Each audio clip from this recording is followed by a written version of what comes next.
Fala galera, estamos aqui de volta, né, para falar um pouquinho agora sobre clínica, sobre um pouquinho de fisiopatologia, tá bom? E hoje a gente vai começar com essa aula que eu gosto muito, que é o atendimento inicial ao trauma, tá bom? Se você já curte esse conteúdo aí, já segue o nosso canal, compartilha esse vídeo, segue a gente lá no Insta, tá bom? Quanto mais pessoas tiver acesso a esse conteúdo, melhor vai ser para todos, tá? E ajuda o nosso canal também.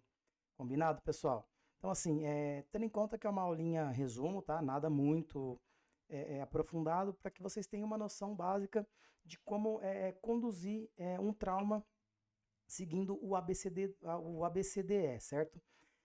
Tendo em conta que aqui, quando a gente está falando desse caso aqui, eu não vou entrar no âmbito de extra-hospitalar, tá bom? Então a gente vai estar falando do intra-hospitalar nesse momento. Combinado, pessoal? Então, assim, vamos lá começar já e sem muita enrolação, tá bom? Então, quando a gente fala de ABCD do trauma, quando a gente vai falar de todas aquelas coisas ali que a gente vai entender cada letrinha dessas daí, tá? A primeira coisa que a gente tem que entender é o seguinte: sempre que chegar um paciente pra gente pensando já no intra-hospitalar, tá certo? Isso também serve para o extra, tá? A primeira coisa que a gente tem que fazer é garantir a nossa segurança, garantir a segurança da cena, tá bom? Então, quando você está no extra hospitalar, é garantir o local, a segurança da cena, tá bom? Para que você não seja mais uma vítima. E quando a gente está no intra hospitalar, o primeiro que a gente precisa fazer, tá? É garantir a nossa segurança. Então, ó, garantir a segurança. E como que a gente vai fazer isso daí? Então, são coisas básicas que a gente pode lançar a mão, tá? Como, por exemplo, luvas, tá? Então, colocar luva. Se tiver óculos, se tiver necessidade de óculos, colocar óculos de proteção, tá bom? Máscara de proteção, certo, pessoal? Às vezes também a gente colocar aquele avental, tá? Mas geralmente a gente acaba não usando muito isso no trauma, tá bom? Então, sempre lembrar que você sempre tem que garantir a sua proteção em primeiro lugar antes de garantir o paciente. Combinado? E aí depois, então, a gente começa o ABCDE do trauma, tá certo? Então eu vou colocar aqui de forma bem simplificada, ó, ABCDE. A gente vai destrinchar cada um desses daí, mas só para que a gente lembre basicamente o que, que significa cada letrinha dessa daqui. Bom, quando a gente fala da A, a gente está falando de vias aéreas, né? Então é garantir as vias aéreas e mais a coluna cervical, tá bom, pessoal? Garantir a estabilidade da coluna cervical. O B, que é breathe, respiração, tá? Então a gente vai falar da respiração. O C, que é a circulação, tá? Circulação.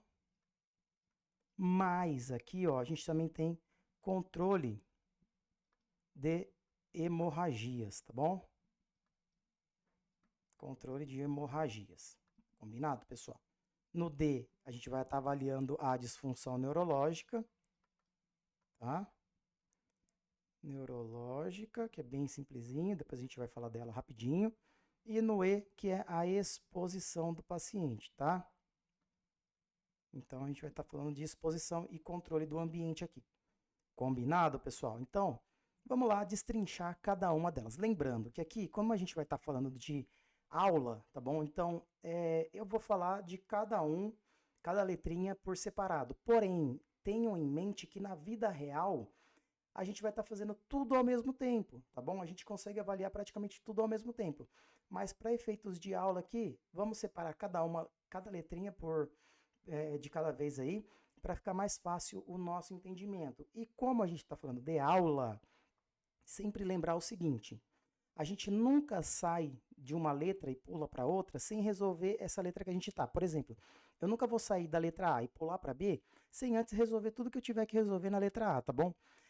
Na vida real é diferente. Na vida real a gente já vai tocando de uma vez e vai fazendo tudo. Porém, para efeitos de conteúdo aqui, vamos seguir essa ordem aí. Combinado? Então, vamos lá. Começando pela nossa letrinha A. Beleza, pessoal? Que está falando o quê? A nossa letrinha A é estabilizar coluna cervical. Primeira coisa, estabilizar a coluna cervical. E como que a gente vai fazer isso daqui, ó? É básico, tá bom? Colar, prancha, tá? E coxins. Nunca esquecer dos coxins, tá bom? Porque os coxins laterais, às vezes as pessoas têm a noção de que somente o colar cervical vai servir para estabilizar a coluna cervical e não serve sozinho. Ele ajuda muito, porém sozinho não serve. Então a gente precisa daqueles coxins laterais ali que vão manter a cabeça estabilizada ali no meio. Aí passa uma cinta bem na região frontal, né?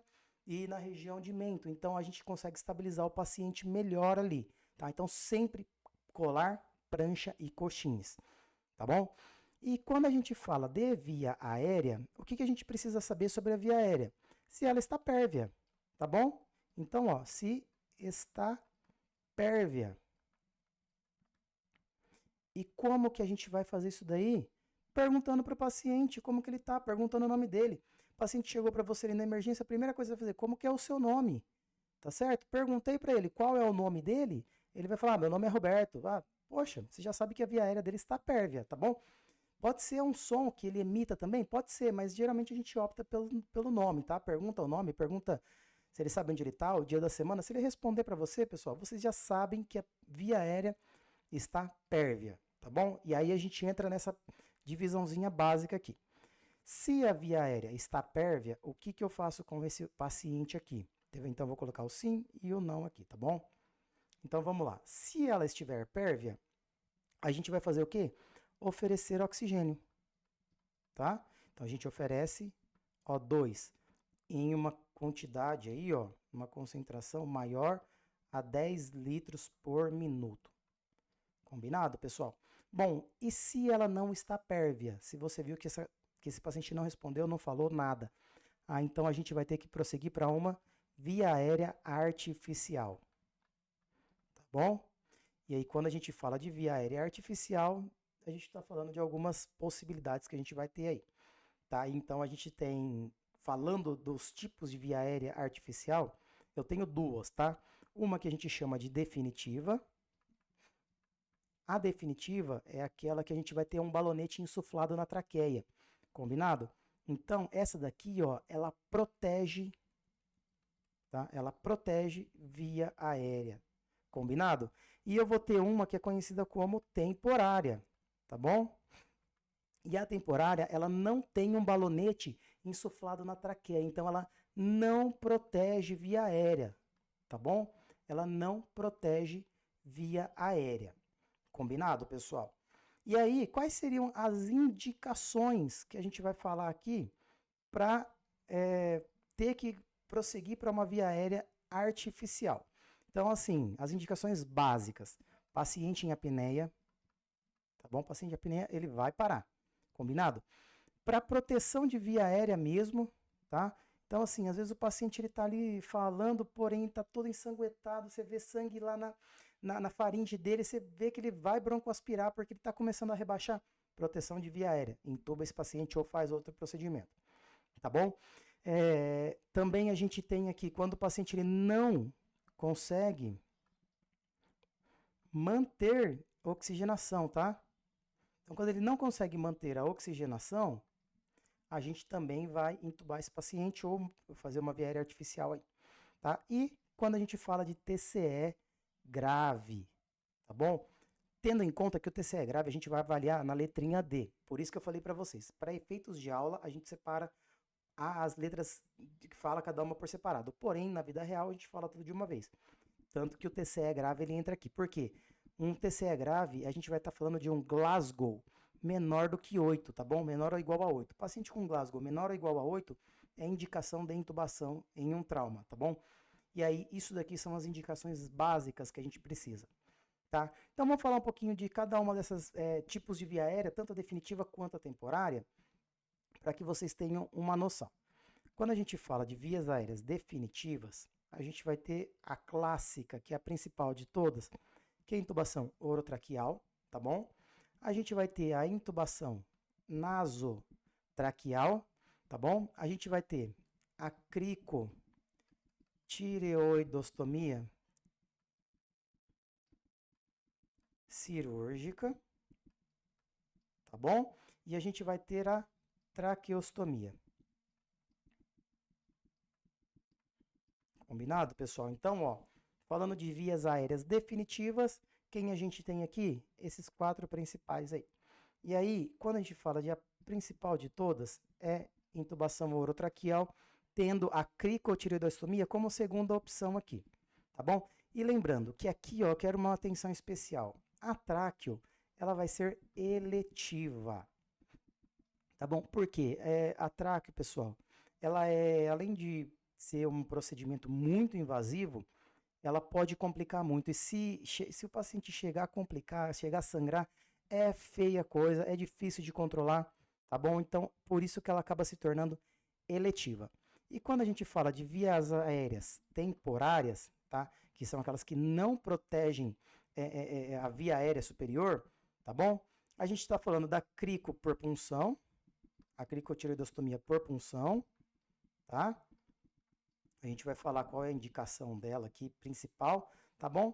A gente vai ter a máscara laríngea e o Combi-tubo, tá? Então, essas são os tipos de vias aéreas que a gente vai estar falando aqui, tanto definitivas quanto temporárias, combinado? Bom, e aí, como a gente já falou, a principal de todas, no caso, quando a gente fala de via aérea definitiva, é a intubação orotraqueal. Tá? É o que a gente mais vê, é o que a gente mais faz na nossa vida aí, tá bom? E sempre que intubar um paciente, a gente tem que sempre lembrar daquelas regrinhas básicas, né? Poxa, intubei o paciente, beleza. Sempre fazer o exame físico do tórax, tá? Para olhar, auscultar mesmo, ver se tá lá, se o tubo tá certinho, se não tá seletivo, se não tá no estômago, coloca o esteto ali no estômago para ver se não tem borbureio ali, né? Tá bom, pessoal? Também, se você, dependendo do serviço que você tiver, usar sempre a capnografia, tá? A gente sabe que não é uma realidade para todo mundo isso daqui, é difícil um lugar que tenha a capnografia, mas se tiver, lance mão da capnografia, tá? E depois também um raio-x de tórax, tá? O raio-x de tórax, lembrando que o raio-x ele serve para ver o tubo, se ele está bem colocado, se está certinho, se não está seletivo, tá bom? E também lembrar que esse raio-x de tórax ele precisa ser o raio-x portátil, tá bom, pessoal? Para não fazer com que o paciente se movimente muito, leva para lá, volta para cá. Então, sempre aquele raio-x no leito mesmo, combinado? E regra básica, nunca soltem o tubo antes dele estar fixado, tá? Ah, entubei. Pô, não solta o tubo, né, pessoal? Fixou bonitinho, foi lá? Aí sim você vai soltar o tubo. Combinado? Mas e aí, Thiago, e se eu não conseguir entubar o meu paciente? Tá bom? E se não conseguir? E aí, o que eu vou fazer? Aí, pessoal, lembrando que a intubação ela é uma via aérea definitiva com um balonete insuflado na traqueia, então ela protege via aérea. Caso eu não consiga, aí a gente pode lançar mão de quem? Da máscara laríngea ou do Combi-tubo, tá bom, pessoal? Lembrando que a máscara laríngea você não precisa laringoscopar o seu paciente, tá? Você não precisa usar o laringo, você pega com ela mesmo, colocando ela vai entrar certinho e ela bloqueia a passagem de ar para entrar ali no esôfago, tá? Então ela é muito fácil de colocar, ela é muito útil, salva a vida de verdade, tá bom? Não conseguiu entubar? Não fique brigando com o paciente, já parta para a máscara laríngea que você vai garantir pelo menos ali a vida desse paciente, tá bom? Por mais que ela não seja uma via aérea definitiva, ela não insufla balonete, mas pelo menos ela vai salvar ali naquele momento, tá? Ou também você pode lançar mão do Combi-tubo, né? Lembrando que o Combi-tubo ele tem dois balonetes, né, pessoal? Um balonetezinho que vai insuflar ali no esôfago, né? E o outro balonetezinho que vai lá dentro e bloqueia a passagem que vai para dentro da traqueia mesmo, né? Então eu tenho duas canulazinhas, um balonetinho infla ali e impede a passagem do ar que vai lá para o esôfago e o outro que vai lá que joga o ar para dentro da traqueia, tá bom? Então, são duas estratégias que a gente pode estar usando aí, combinado? Lembrando que máscara laríngea e Combi-tubo não são vias aéreas definitivas, elas vão precisar ser trocadas depois. Mas e vamos lá, e se eu não conseguir entubar e eu não tenho máscara laríngea nem Combi-tubo no serviço, ou eu vejo que não é a melhor opção naquele momento ali, tá bom? O que eu vou fazer a partir de agora, pessoal? Aí a gente vai ter que partir para cricocirúrgica, tá? Lembrando que a cricocirúrgica, que é a cricotireoidostomia cirúrgica, pessoal, ela é na hora que a gente faz a cricocirúrgica, a gente vai colocar um balonete insuflado dentro da traqueia com aquele dispositivo que a gente usa em pacientes de tráqueo, né? Então, assim, vai ter o balonetezinho ali, vai proteger via aérea, tá bom? Ele é um dispositivo bem legal. A única coisa que a gente precisa saber é o seguinte, que essa crico aqui, ó, ela vai ser feita aonde que a gente vai fazer a punção da crico cirúrgica, tá bom, pessoal? A punção, ela vai ser feita na membrana cricotireoidiana, tá bom? Cricotireoidiana. E então, a gente vai ter a nossa cartilagem. Quando a gente desce a mão, pega aqui no mento, desce a mão, até chegar nessa primeira elevaçãozinha que a gente tem, a gente está falando da cartilagem tireoide aqui. Se eu descer um pouquinho, eu vou sentir uma outra cartilagemzinha embaixo, que é a cartilagem cricoide. Entre uma e outra, eu tenho a membrana cricotireoidiana. E é ali que vai ser feita essa punção, tá bom? É ali que a gente vai entrar com esse dispositivo que a gente vai depois oferecer o oxigênio para o paciente. Combinado? Só que tem um detalhe importante, tá? Nem todo mundo pode ter, a gente não vai poder fazer a crico cirúrgica em todos os pacientes, tá bom? E quando a gente não puder fazer a crico cirúrgica, o que a gente vai fazer? A gente lança a mão da crico por punção, tá bom? E a crico por punção, pessoal, ela vai ser basicamente quando? Quando a gente estiver no sufoco, não conseguir entubar, não tenho combitubo nem máscara laríngea, tá bom? E aí, cara, eu não tenho como fazer, não vou fazer uma crico cirúrgica, o que eu vou fazer?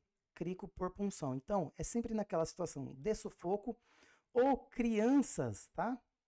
Crianças menores a 12 anos, tá bom? Alguns consensos falam um pouco menos, alguns lugares falam crianças menores do que 8, mas o ATLS fala menor do que 12, então vamos seguir 12 mesmo, tá bom? E lembrando que a crico por punção, pessoal, o que a gente vai usar aqui? A gente vai usar um gel com abocate mesmo, tá? Então a gente coloca o gelco, faz a punção ali naquela membrana cricotireoidiana, tá? Coloquei o gelcozinho ali, então a partir do momento que eu coloquei o gelco, eu vou ter aquela pontinha, eu vou conectar aquele dispositivo, aquela torneirinha, a torneirinha mesmo de medicação, pode ser aquela que a gente usa para quando pega um acesso, né? Porque ela vai ter duas entradas que eu vou conseguir. Então, nessas duas entradas da torneirinha aqui, pessoal, o que vai fazer? Numa delas, eu vou ofertar o oxigênio. E a outra, eu vou colocar o meu dedo e vou ficar controlando isso daí, tá bom? Ou seja, eu pego numa ponta lá, vamos supor que eu tenho duas pontinhas aqui. Em uma pontinha, eu vou conectar o oxigênio. Vamos supor que eu conecto o oxigênio nessa ponta aqui, tá bom? Nessa outra ponta, eu vou ficar com o meu dedão, com o meu polegar aqui tampando. Por quê? Eu tenho que fazer simular a saída do meu ar também. Então, a cada momento, eu vou estar tirando o meu polegar ali e vou estar deixando com que seja eliminado CO2, tá bom, pessoal? Para não gerar uma carbonarcose, um aumento muito elevado ali do CO2. Então, quando a gente fala do O2 que eu vou oferecer em uma das pontas, a gente está falando o seguinte, de oferecer 15 litros por minuto de O2, tá bom?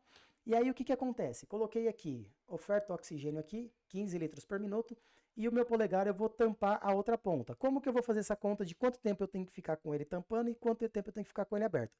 É 1 para 4. Então, tampei e contei, ó. 1, 2, 3, 4.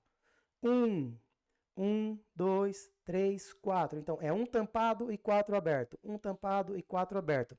Certo, pessoal? E lembrar que a crico por punção, tá bom? Não é uma via aérea definitiva. Não vou insuflar balonete na traqueia do meu paciente. Não vou proteger via aérea, mas eu salvo o meu paciente.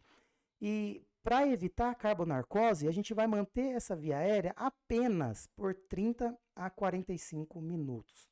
Tá bom? Lembrando que ela não é eficiente para fazer com que saia o CO2 do meu corpo, tá bom? O O2 está entrando, mas o CO2 não vai sair com eficácia, com eficiência, tá bom? Então, geralmente é assim que a gente procede. Se nada disso funcionar, aí a gente pode lançar a mão da traqueostomia, que eu falei para vocês que era eletivo, tá bom? Porém, dificilmente numa emergência a gente vai ver, tá? Traqueostomia é um pouquinho complicada de fazer, tá? Bem invasiva. Lembrando que se tiver que fazer é no segundo ou no terceiro anel traqueal, tá bom? Mas vamos ficar mais ou menos aqui no que a gente vê realmente no nosso dia a dia dentro de uma emergência. Combinado? Pessoal, e aqui eu acho que a gente termina a nossa letrinha A, tá bom? E agora a gente vai partir para a nossa letrinha B, tá bom? O que vai falar a nossa letrinha B? A nossa letrinha B, ela vai falar de respiração, combinado? Como que a gente vai avaliar isso daí, pessoal? Através da oximetria, tá? Então, eu faço a oximetria e vejo lá, primeiro, eu vou estar olhando, vendo se o paciente está respirando, se está expandindo o tórax dele, né? Mas a gente vai lançar a mão da oximetria para ver a saturação desse paciente. A gente vai oferecer O2, tá bom? E aqui lembrando, maior a 10 litros por minuto. Beleza, pessoal? E a gente vai fazer o exame físico, tá? Vai fazer o exame físico. Lembrando que é inspeção, palpação, percussão e ausculta, tá bom? Então a gente vai ter que fazer tudo.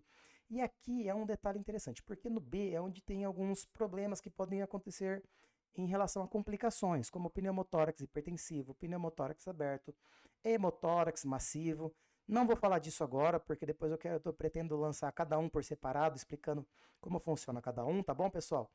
Só quero que vocês lembrem disso daí. Então, quando a gente for falar de cada um, lembra que aqui na letrinha B, a gente nunca vai sair dela antes de corrigir um desses problemas. Vamos supor que eu estou na letra B aqui e diagnostiquei um pneumotórax hipertensivo. Então, eu não vou pular para a letra C sem resolver o meu pneumotórax hipertensivo, tá? Então, a gente vai fazer a punção, tá? A gente vai fazer a colocação do tubo de drenagem pleural, né? A gente coloca o tubo ali sob selo d'água, vai resolver esse problema. Aí, resolvi o problema da letra B, eu pulo para a letra C. Combinado, pessoal? Então, basicamente, em relação à letra B, é assim, depois a gente vai expandir esse conhecimento em relação aos outros temas aí, que vai se unir essa letra B, mas no próximo vídeo, tá bom? Daí a gente pula para a nossa letrinha C, tá bom? E o que fala a nossa letrinha C? Circulação e controle de hemorragia, tá certo?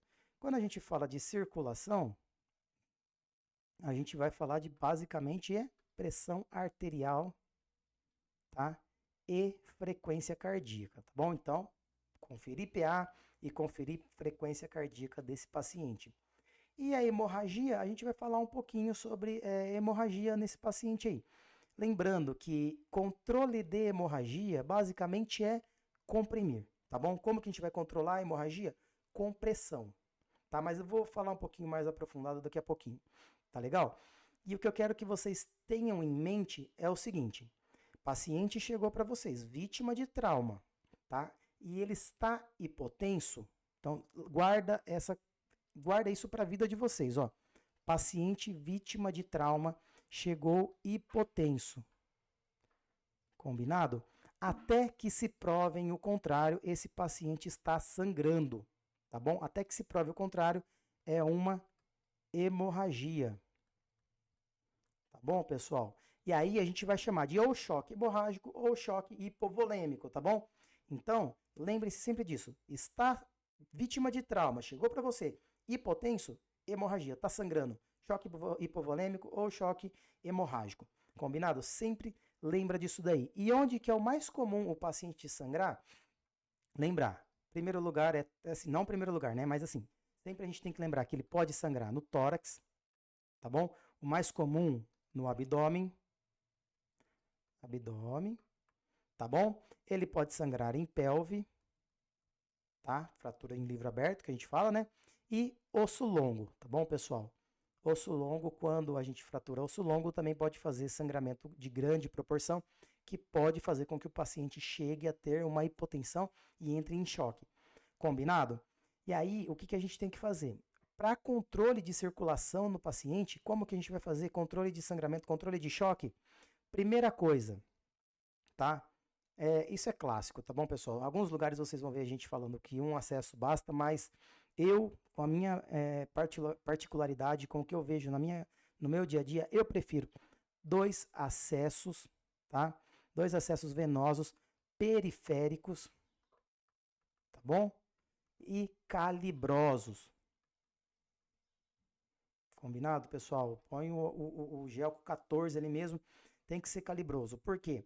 Enquanto a gente vai estar passando ali volume para o paciente, se eu precisar fazer uma transfusão maciça logo em seguida, eu já tenho outro acesso. Se eu perder um acesso, eu já tenho um outro pego. Então sempre lembre disso. Cena de trauma é complicado. Você nunca sabe se o paciente vai perder aquele acesso ali que você está... Pô, eu peguei um acesso ótimo, mas de repente eu perdi ele. Se eu não tenho um outro, eu vou estar perdendo chance com esse meu paciente, eu vou estar perdendo tempo com ele. Tá bom? E aí, quando você pega o acesso nesse paciente, sempre já deixa conectado o cristalóide no paciente, tá bom? A gente vai ver qual o tipo de cristalóide que a gente vai usar, mas sempre já deixa ele conectado. Você não precisa deixar ele aberto. Por quê? Se o paciente estiver bem, com uma PA boa, com uma frequência boa, tudo bem, não precisa abrir. Mas, se o paciente estiver hipotenso, você vai abrir. Porém, o paciente pode estar normal, de repente ele começa a fazer uma hipotensão. Para você não ficar perdendo tempo, corre lá, procura aqui, corre lá, pega um soro, não sei o quê. Você já está com ele pronto ali. É só abrir que já vai começar a correr o soro. E é aberto, tá? Correr volume aberto, direto, rápido. Tá bom, pessoal? E qual é o tipo... E o que a gente vai usar para correr de volume nesse paciente? A gente vai estar falando de cristalóide. Combinado? E esse cristalóide vai ser, no caso, ou Ringer lactato, tá bom? Ou soro fisiológico a 0,9%. Combinado, pessoal? E aí aqui, ó, é 1 litro que a gente vai correr e aquecido, para a gente manter o controle da temperatura desse paciente. Combinado? É 1 litro e aquecido. Isso a gente falando de adulto. Se for em criança, é 20 ml por quilo. Combinado, pessoal? Lembrar sempre de aquecer esse Ringer ou esse soro fisiológico, tá bom? Bom, e paciente hipotenso, até que me provem o contrário, ele está sangrando, é um choque. Então, a gente precisa também avaliar a perda de volemia desse paciente, a gente precisa avaliar o grau do choque desse paciente, tá bom? E quando a gente fala de avaliação do grau do choque, basicamente a gente segue 4 classes, tá bom? Então, a gente tem a classe 1, a classe 2, a classe 3 e a classe 4. E como que a gente vai avaliar isso daí? Através da pressão arterial, através da frequência cardíaca, através da perda do tanto de volume que ele vai ter, e aí se a gente vai precisar repor esse paciente ou não. Bom, pessoal, como que a gente costuma fazer isso daqui? Ó? Então, divide no meio, classe 1, classe 2, classe 3 e classe 4. Seguindo de acordo com a pressão arterial. Classe 1 e classe 2 são pacientes que têm a pressão arterial normal, tá bom? Classe 3 e classe 4 são pacientes que estão hipotensos, combinado? Então, ó, hipotensos, tem hipotensão. Vou até colocar hipotensão aqui para ficar melhor, tá bom? E aí a gente vai avaliar depois de acordo com esses outros fatores aí. Vamos lá, em relação à frequência cardíaca. Se for menor a 100, então esse paciente ele é classe 1. Bom, então ele vai ter uma perda volêmica mínima ou às vezes nem tem, tá bom? É um paciente normal. Depois, se for de 100 a 120, a gente vai falar que é um choque classe 2, tá bom? Uma perda tipo classe 2. Se o paciente está hipotenso e com uma frequência de 120 a 140, tá? A gente vai falar que é classe 3. Combinado, pessoal? E maior a 140, aí a gente já coloca como classe 4. Combinado?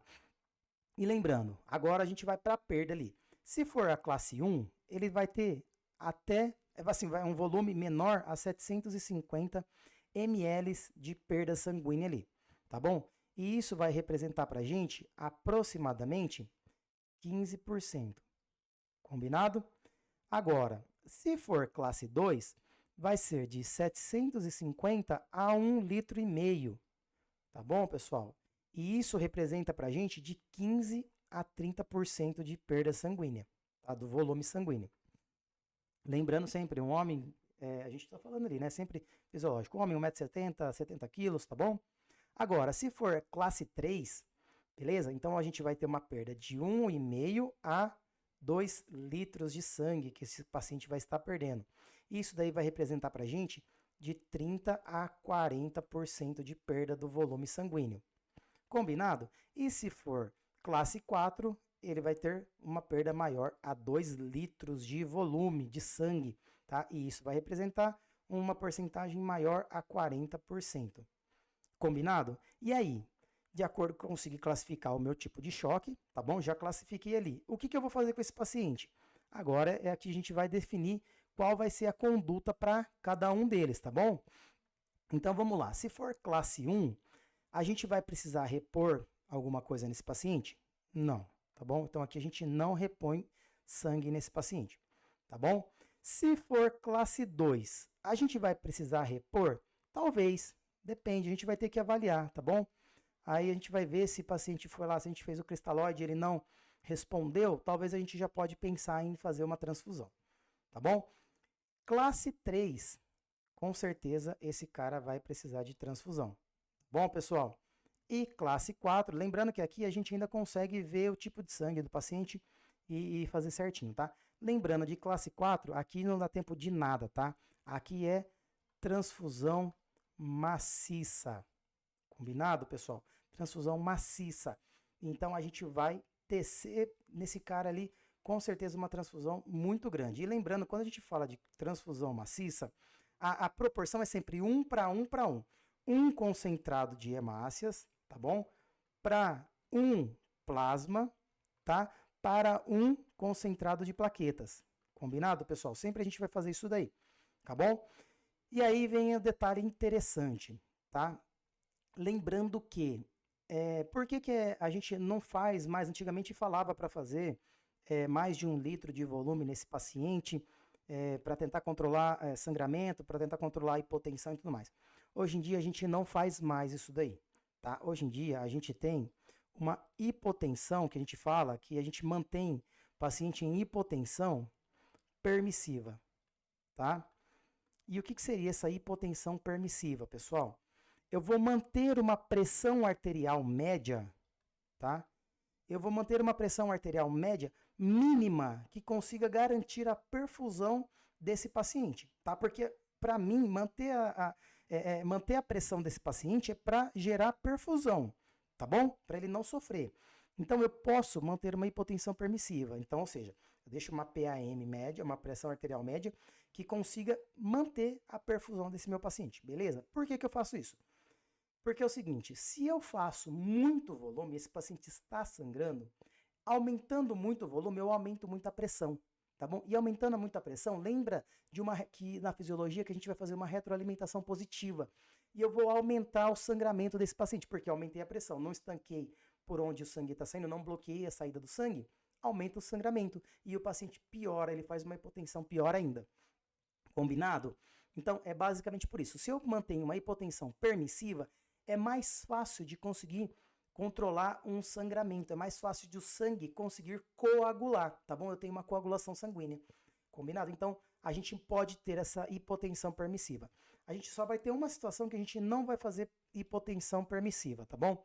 Qual que é a única situação que a gente não vai ter? No caso do TCE, combinado, pessoal? Por quê? O que acontece no TCE? Lembra que o nosso encéfalo ele precisa de perfusão sanguínea para se manter vivo. Se eu mantenho uma hipotensão permissiva, o que vai acontecer? Eu vou ter uma diminuição da pressão arterial média, tá?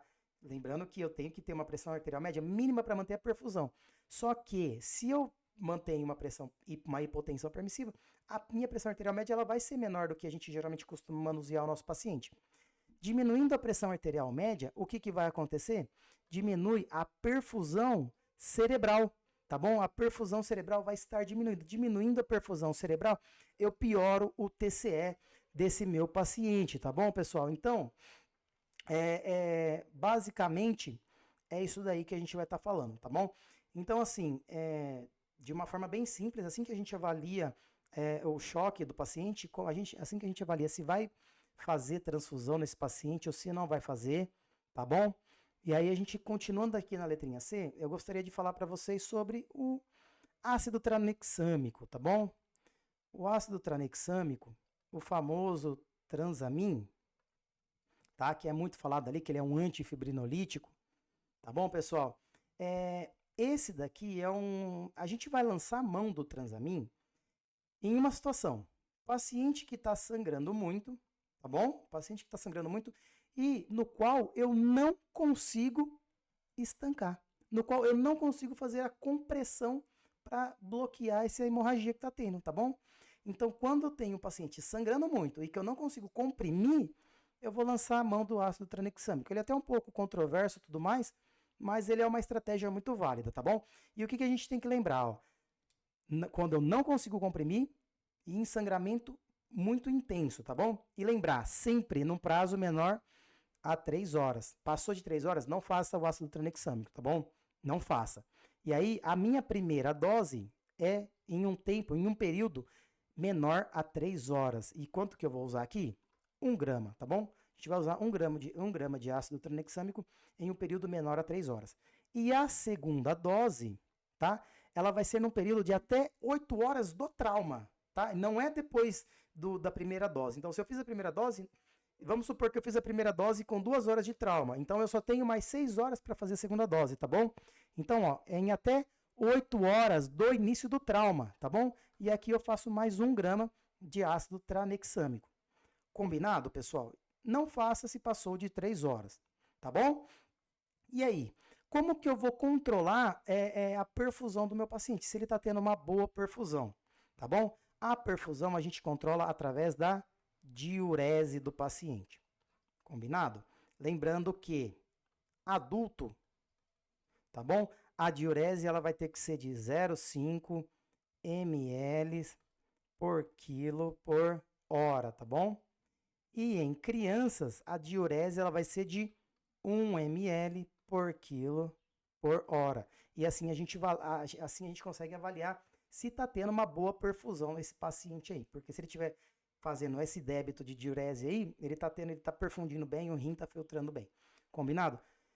Observação, detalhe importantíssimo. Eu vou até colocar aqui, ó. Vou até fazer até uma atenção para vocês aqui. Não sondar o paciente, não sondar o paciente. Se tiver sangue no meato, tá? No meato uretral, combinado? Se tiver sangue no meato uretral, não sonda o paciente. Se tiver retenção de urina, não sonda o paciente. Se tiver hematoma perineal, não sonda o paciente. Tá bom? E se for fratura de pelve, não sonda o paciente. Não sonda, porque a gente precisa afastar lesão de uretra, tá bom? Porque se eu for sondar o paciente e ele tiver uma lesão de uretra, eu pioro o quadro desse paciente. E como que a gente avalia uma lesão de uretra? Através da uretrocistografia retrógrada. Uretrocistografia retrógrada, tá bom? Em alguns lugares vocês vão falar de uretrografia retrógrada. São coisas um pouquinho diferentes, mas a gente acaba na prática falando a mesma coisa, tá bom? Uretrocistografia retrógrada. Avaliou a uretra, não tem lesão? Aí vai poder sondar o paciente. Se não, até que provem o contrário. Tem sangue no meato, tem retenção de urina, tem hematoma perineal ou fratura de pelve? Não sondem o seu paciente porque vocês podem complicar a vida dele e a de vocês também, tá bom? E para a gente terminar a nossa letrinha C ali, como que a gente vai fazer o controle da hemorragia? Tá bom, pessoal? O controle da hemorragia a gente vai fazer basicamente de 3 formas. A primeira delas, estou vendo sangramento, estou vendo ali certinho, o que eu vou fazer? Comprimir, compressão. Tá bom? Faço a compressão, vou lá e tento segurar o sangramento, tá? Tento fazer o controle desse sangramento, que é o principal no nosso caso aqui. Agora vamos lá. Estou com um sangramento muito intenso que a compressão não está segurando. A gente pode lançar a mão do quê? Do torniquete. Ah, Thiago, mas torniquete não faz. Faz sim, tá bom? Faz sim. Em situação extrema, a qual você não consegue controlar sangramento com compressão, você vai fazer o torniquete e você pode manter esse membro obstruído em um prazo de até 6 horas. Lembra que você bloqueia a passagem de sangue e você começa a gerar isquemia naquele membro ali, tá bom? Pode ser feito sim o torniquete e no período e manter ele até 6 horas. Então até 6 horas tem que resolver o problema. E o outro meio que a gente pode controlar a nossa hemorragia é no caso da ligadura direta do vaso, tá bom? Então a gente faz ligadura do vaso, mas aí, galera, só façam a ligadura do vaso, tá bom? Se você estiver vendo o vaso sangrando. Se não, não faça. Opte pelo torniquete, opte pela compressão. Vi o vaso sangrando? Vi, tenho certeza que é aquele cara ali. Beleza, vou lá e faço a ligadura. Não tenho certeza que é aquele vaso? Não faça. Combinado? É melhor pecar ali pela não fazer o pior para o paciente ali do que fazer uma cagada e piorar tudo depois, tá bom? Bom, em relação à letra C, eu acho que era isso que eu tinha para falar com vocês. Vamos pular então lá para a nossa letrinha D, tá bom? O que a gente vai avaliar na nossa letrinha D? Disfunção neurológica. E como que a gente avalia a disfunção neurológica? Escala de Glasgow. Bom, pessoal, lembrando da escala de Glasgow, que ela vai avaliar a resposta ocular, verbal e motora. Combinado? Então, aqui a gente vai dar uma pontuação de até 15 pontos, né? E aí a gente vai estar falando ali, a gente consegue avaliar a escala de coma. Também a gente vai avaliar pupila, tá? E aí a pupila a gente avalia se ela é isocórica ou anisocórica, isofotorreagente, se não é, tá bom? Se ela está midriática, se ela está miótica, então a gente vai fazer tudo isso daí. Combinado, pessoal? E também olhar as extremidades, tá? Se tem controle de extremidades, se o paciente consegue controlar se sim ou não. Combinado? Então, quando a gente fala da letrinha D, da disfunção neurológica, basicamente é isso daqui. Se não lembra a escala de coma de Glasgow, sempre tenha ela colada na emergência de vocês, porque na hora do sufoco é mais fácil às vezes a gente olhar do que a gente ficar tentando lembrar e puxar na memória ali, né? Pupilazinha, lanterninha, não tem o que fazer, tá? Lanterninha, coloca na pupila, olha um lado, olha o outro, vê se ela dilata, se ela contrai, se ela tem resposta, se não tem, se elas estão anisocóricas ou se estão isocóricas. Combinado, pessoal? Então, não tem muito segredo em relação a isso daí, tá? E pra gente terminar, a nossa letrinha E, tá bom? A letrinha E, que é exposição e controle de temperatura, tá bom? Como que a gente vai expor o paciente? Retirar a roupa do paciente mesmo, tá? Não tem jeito. Retira a roupa do paciente e olha tudo, se ele tem lesão, se não tem, se tem fratura, se não tem, se tem sangramento, se não tem, e sempre lembrar, gira o paciente para olhar o dorso dele. Nunca esqueçam de girar, porque muitas vezes a gente vê na prática ali, olha para cima, olha o paciente normal, vejo a parte de cima do paciente, tórax é a região anterior, porém a gente não vira o paciente e não vê a parte posterior, e às vezes o paciente está com um sangramento e um trauma na parte posterior, no dorso dele. Tá bom? Então sempre lembre-se de virar para ver o dorso do paciente. Combinado? Sempre tomando cuidado, principalmente se o paciente estiver entubado, com tubo de drenagem de tórax, tá bom? E o controle de temperatura, tá? O controle de temperatura aqui, pessoal, é essencial. Sempre manter uma temperatura ali de 36 graus, colocar o ar ali.